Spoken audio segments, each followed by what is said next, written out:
And so David describes this relationship, again, writing in there, it's a worship of what God is doing.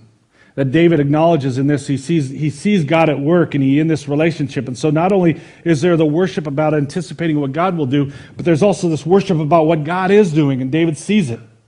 And so in our own lives, the question is, do you worship in a way where you worship God's presence? That maybe, you might be here worshiping and praying, that God will do something, and that's the kind of worship. But sometimes it's the worship just, I see what God is doing, and I see Him active in my life. And so we're dedicated to our day in the desire to experience God in His presence. When we go out and we do a project like these acts of kindness, it's the belief that in the moment of acts of kindness, I don't know what it'll do for the person as they leave, but for me, that was a moment where God showed up, and I just felt better about how I was serving in life and making a difference, and how God was using. There was that experience that was taking place in there. And so we come here on Sundays then when we worship, anticipating, God's presence and knowing He'll be present, but also as we go out through the week, the worship carries on beyond this. It's like Mary with Jesus. If you know the story of Mary and Martha, it's just sitting at His feet. That's the kind of worship being described in this idea of the presence of God that's taking place. It's just seeing God, and I'm just so grateful to see God in that. And then the third type of in relational worship here, then he talks about it's a singing out with praise, which kind of just is the response even to that presence of God.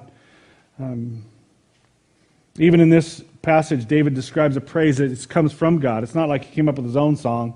He says, verse 3, he says, He puts a new song in my mouth. In other words, he sees God's presence, sees God working, and he can't help but sing this song. He's got to sing it out. I can't contain it. I got to express it. What God has done. I've experienced God. I see His presence in God, and I got to tell people. Verse 9, he says, I proclaim your saving acts to the great assembly.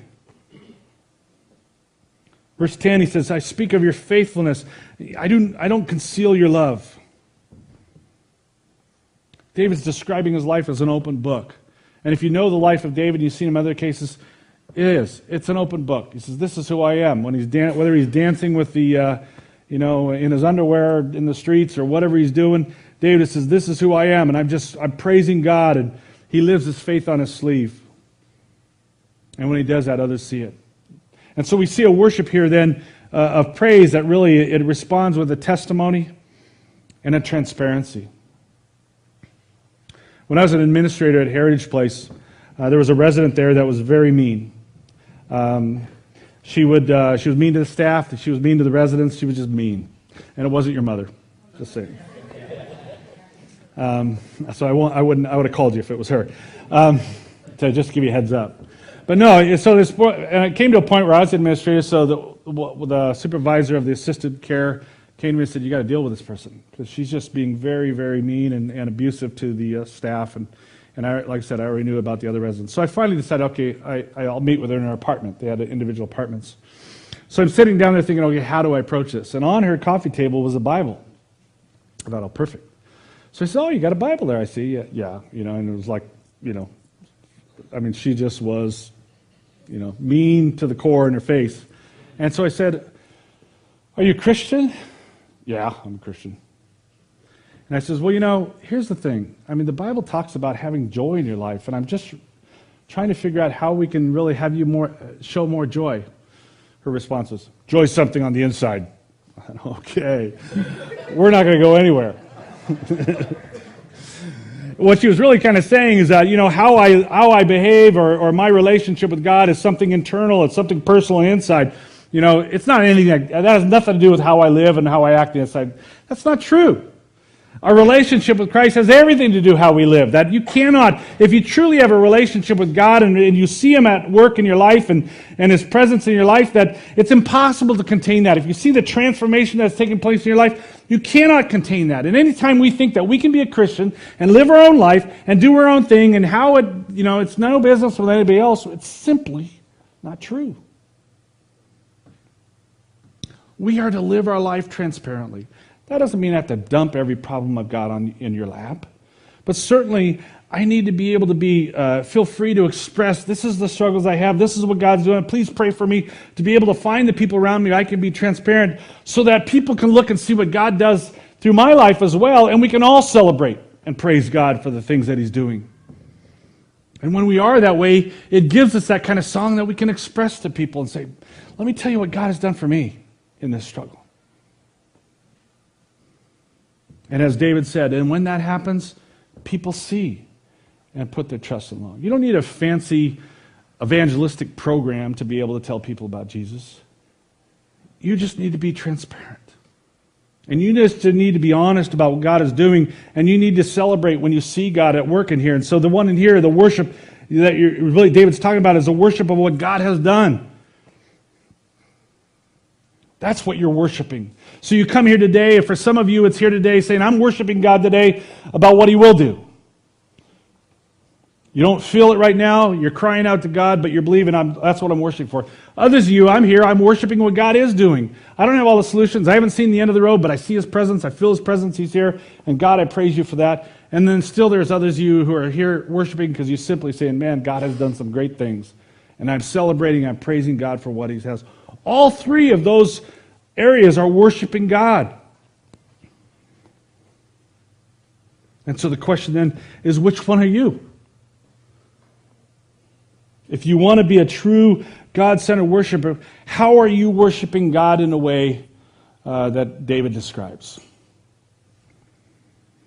You know, most of my life, I grew up in the church. I went, we've talked as leaders about, particularly for you guys, middle school, it's like, is there something they could do and not be in the service and stuff like that? I got to tell you guys, I was in the service twice every week at the age of 4. I sat through, my parents wouldn't miss a Sunday service. You can't miss a Sunday night service. You start the day with Sunday in church and you end the day at Sunday in church. And you were everything. Now, fortunately, I sat way in the back. There was an upper balcony, and so I always hoped the pastor couldn't see me. I would have never sat in the front like you guys. I'm just saying.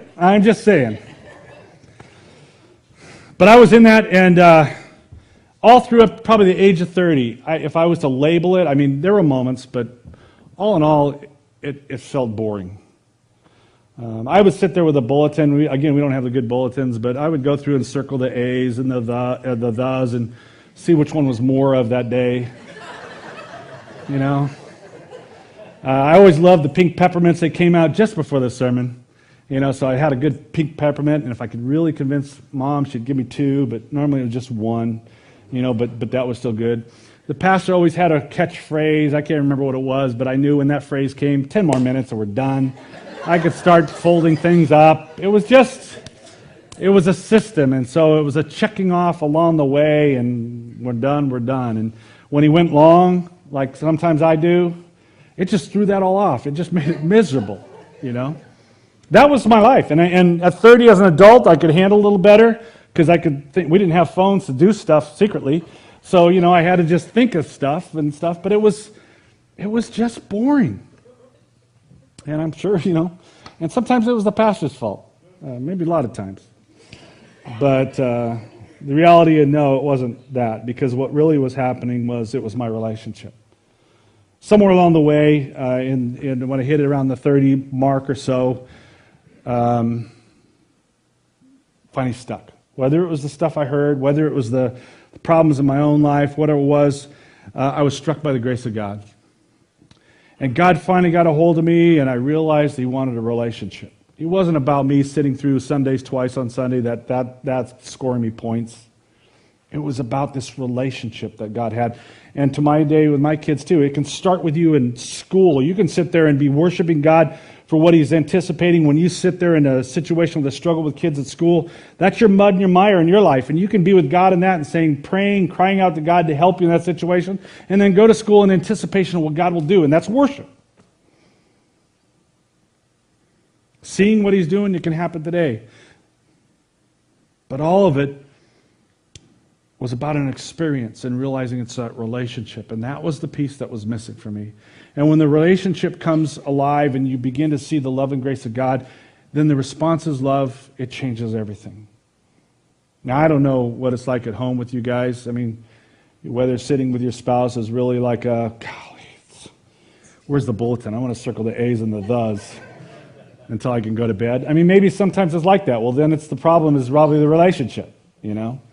But when the relationship is right, it doesn't seem like pulling teeth to be around for an hour together with each other. It goes fast.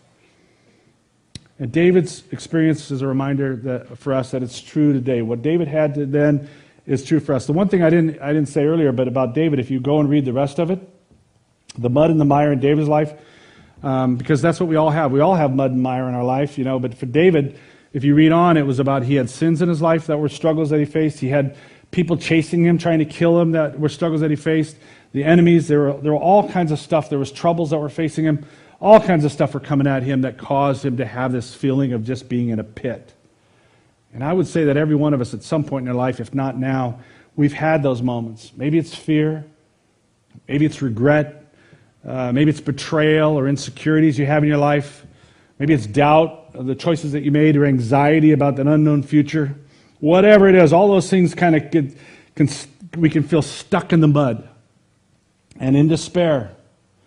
And we have one of two choices. We either cry out to God and we're patient, believing that He will lift us out of that, or we'll try to find the solutions of the world and we'll continue to wrestle, and all that happens is we go deeper. If you've ever been stuck in the mud, you know, the tires are spinning and you go deeper and deeper.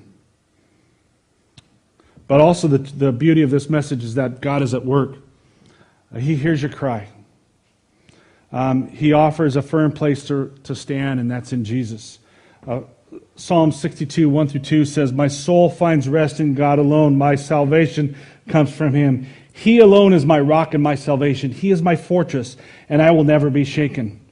We know that because of Christ, that is our rock and salvation. That there is nothing that can happen in life can ever separate us. We learned that a few weeks ago from the love of God. That's the firmness that we have as we face things in life.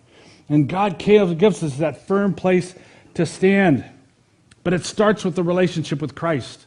I know so many people who say, I want to be a better person. They even come to church and they go through this procedure, and I got to believe, God, it's got to be boring. If you don't have the relationship, I know from experience, it's got to be tough. But if you have the relationship with Christ and you see that relationship and you know the saving grace of God, that's where it starts. And every day, I know for some, they resist letting go and having God be in control. That's another day in the pit.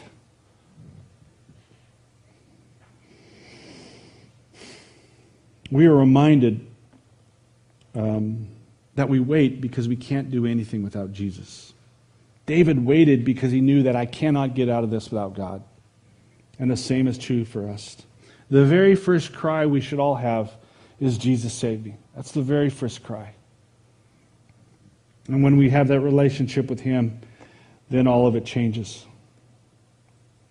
My challenge to all of you is to let your worship spring out of this relationship, not a to-do list. One of the reasons we stopped putting the agenda in the bulletin was, I started that, I mean, we all do it, is because when there's an agenda, you're moving through it. When you have, I know what it's like. I hesitate sometimes giving sermon notes because if I go 10 minutes before I get to the first point, you're freaking out. It's like, it's 10 minutes, you haven't got the first point yet.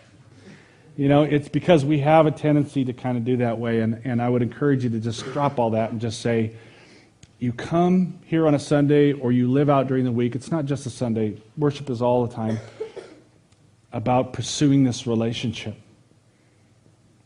Looking at the moment as an opportunity, whether it's to say, God, I want to see what you will do, the anticipation of God doing, or celebrating what God is doing, or just stepping back and thanking Him for what He did. Any one of those three are going on any moment in our life, and every one of those is an opportunity for us to worship God.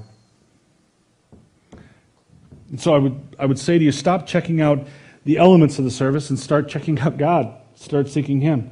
Stop trying to earn God's approval and start enjoying His approval. He loves you. God wants His presence to be made known. He promises that His presence will be made known. Any prayer that you have for God to reveal Himself is a prayer He will answer.